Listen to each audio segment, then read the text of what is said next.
And it's not going to be unusual for us when we go back and look at this to see wind gusts like 175. Wow. But that's a gust. The sustained winds here were 155. Sam Champion, thank you so much for your insights into this storm, as always. We're going to continue our coverage of this devastating Hurricane Michael by going now to the ABC affiliate in Tallahassee, Florida, WTXL. So we still have the winds that are increasing, especially in some of our western areas, and we do have blanks on some of the observation points. It could be a matter of delayed receiving of data through the interwebs, and it also could be an indication that some of the observation points are failing and not communicating. So that's not a surprise given what's been going on, that perhaps some of these observation points have gone offline for whatever reason because of our storm situation. So it wouldn't surprise me if maybe a few more areas are lost when it comes to getting the real-time data. But the recent sustained wind in Tallahassee was just recently clocked at 41 miles per hour. Steady, sustained tropical storm force wind. It's on the lower end of the scale, but it does tend to match the expectations for the capital city when it came to the potential sustained winds. And those gusts have been even higher in some cases, and perhaps even rivaling what gusts we had during Hurricane Hermine. Now, eastern areas, still some noticeable winds, but you are a little farther away from the core of the system, even though tropical storm force winds spread out about 175 miles from the center at last check. There's still going to be times where those winds will increase from their current sustained levels in the Swanee Valley and along Interstate 75 in southern Georgia.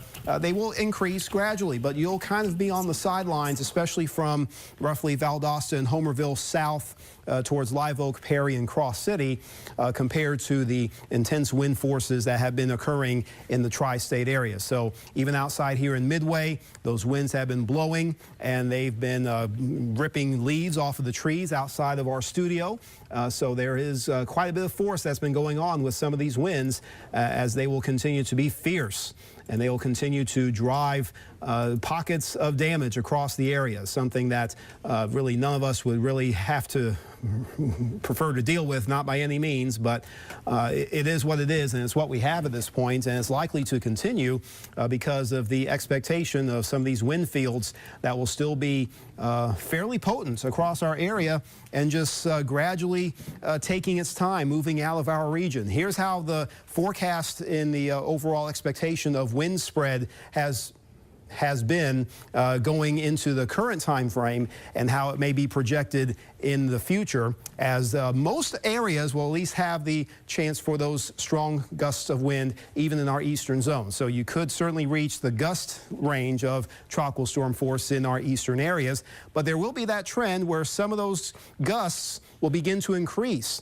even for sections of interior South Georgia, where those oranges indicate where we could have those higher level tropical storm force gusts. And in the short next couple of hours, hurricane force gusts certainly more likely right around the Lake Seminole area and up into the Flint River Valley. And then eventually that hurricane force potential shrinks a bit, but it's still present even by early and late this evening across middle Georgia, while still we may have some lingering effects of tropical storm force winds even heading towards midnight in some northern and eastern areas.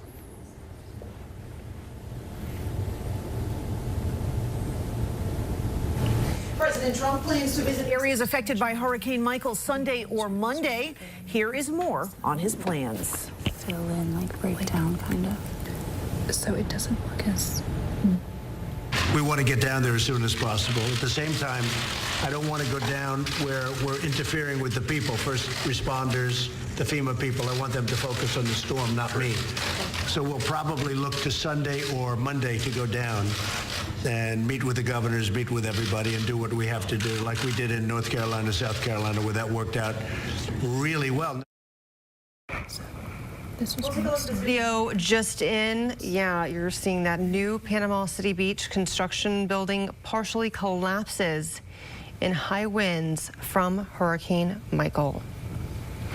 And Hurricane Michael is projected to make landfall in Georgia in another 2 hours. Officials in Thomas County have already prepared for the worst.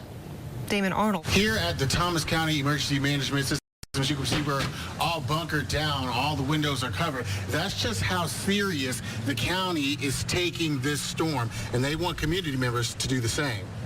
As of right now, Thomas County has one specific plan, and that's to spread the message of how serious Hurricane Michael will be. Several briefings have been held to stay current on Michael's timing and paths, and there's also a 6 p.m. curfew in place, and officials are very serious about enforcing it. No one is to be on the street unless it is an emergency, and Thomas County is going to be one of the... Amazing. And the coincidence of that, you know. Not having a good day. We're going to throw it to Renee Beninati, who is somewhere in Escambia County. Not exactly sure, but I am quite certain she will tell us. Renee, where are you? Bob, Sue, right now we are in Midway in Santa Rosa County, right on the Bayside, where the rain isn't that bad, but the wind is another story. We've gotten a heavy, strong, just wind coming for a constant 30 minutes. Just to show you guys how strong this wind is, take a look at these docks. They have been absolutely destroyed. We're on the Bayside, but with these huge waves, it actually looks like we're at the beach. Just to show you how strong this wind is. And if you take a look over here, if you follow me a little bit, you can see all of the debris that has come from these docks. Now, well, as we said before, ooh, hat just fell off. While the rain isn't that bad, we are still seeing a lot of wind. We are getting these huge waves. We're about 20 feet away from the shore, but we are still getting splashed. And we are continuing to be out here in Midway. We will continue to bring you guys the latest updates as they become available to us. Bob, Sue. Renee, thanks. Let's send it further east. We'll go down to Walton County now with Christina Leavenworth. We haven't heard from her in a little while. Christina, how are you faring? Hey, Bob, things have kind of settled down a little bit here, so we felt safe enough to come back to Miramar Beach. And you can still see that is an angry Gulf of Mexico out there. But the good news is, and I don't know if it's just because I've been around it all day, it looks a whole lot better to me now than it did this morning. And the winds are starting to die down. We're not seeing as much rain. We did a little bit of driving in the area. I've not seen any immediate damage. And of course, you don't always get those reports until people start to return back to their homes and really see what happened. But just in the area we've been in, we've not seen any major flooding. And again, we're in near Sandestin, Miramar Beach. So other parts of Walton County could be a totally different story. But it is good news here. I don't think that our hotel didn't lose power. Things are starting to return a little bit back to normal just because stuff is calming down. They still do have that curfew in effect, though, at this time. And the bridges remain closed at this time. We haven't had any word that any of that has been lifted. Bob and Sue? All right. Alan, just again, with the images that we have, can you kind of walk us through a timeline or a potential timeline for Northwest Florida?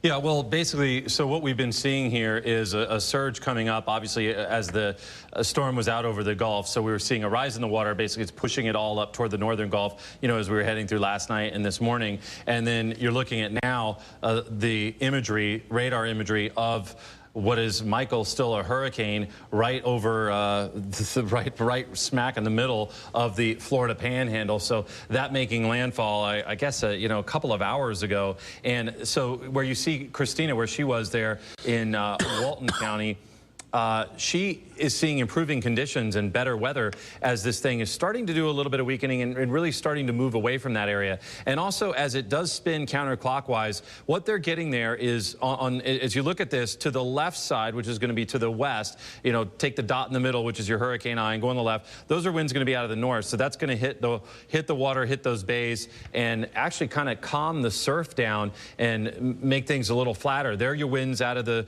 extreme northwest Florida area, which are out of the north, running at, you know, really between 15 and 25 miles per hour, usually a little bit windier along the coast. The video on the right-hand side from Panama City Beach, and, you know, in that area where they took a direct hit, they were seeing the wind come out of different directions. Wind gusts ended up being really quite strong there for Walton and Okaloosa counties. And then on the other side of the storm, you know, as you take it over toward Tallahassee in that zone, they're still seeing wind out of the south and some potential for some tropical storm force winds. Rainfall, it's heavy heavy in some of those areas, but the rainfall amounts may not be as great as they sometimes can be with a tropical system like this. So you're checking out that system and that storm as it moved on shore. There you go, taking it through back through the morning hours and into this afternoon. Very heavy rain within that eye wall, but it is moving quickly. So most of the damage and the pictures we're going to be seeing here coming up through the next several hours and stuff, it's going to be from the storm surge, from those areas around Mexico Beach, where storm surge and wave action has basically just beat up those areas along the coast. That particular graphic there, rain vision, that's indicating where some of the heaviest of the rain fell.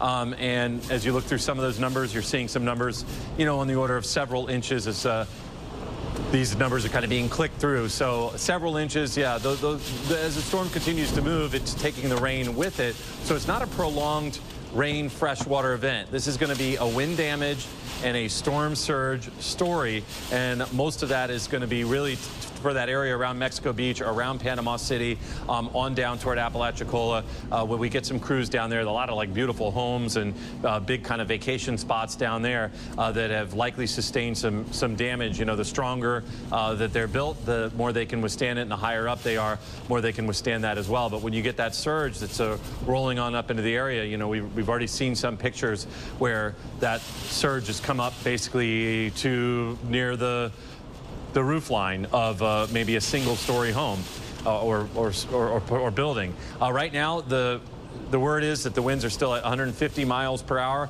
with individual surface wind gauges, anemometers there on the ground. They're probably not going to quite pick up 150 mile per hour winds, I'd say. It doesn't matter if you're in that area right now, right in the middle of the panhandle. It doesn't matter. It is blowing like crazy. It's blowing trees down. And then as we head into tonight, as you look at that forecast track there, that red dot right in the middle is where it's forecast to be, or around that area at 7 o'clock this evening, so in about 4 hours from now, with those winds going down to about 100 miles per hour. And then tomorrow morning, it is farther up into Georgia with winds of basically tropical storm force, 45 mile per hour winds, and it takes that tropical storm into the Carolinas. Now, that is a long time. I mean, look at that.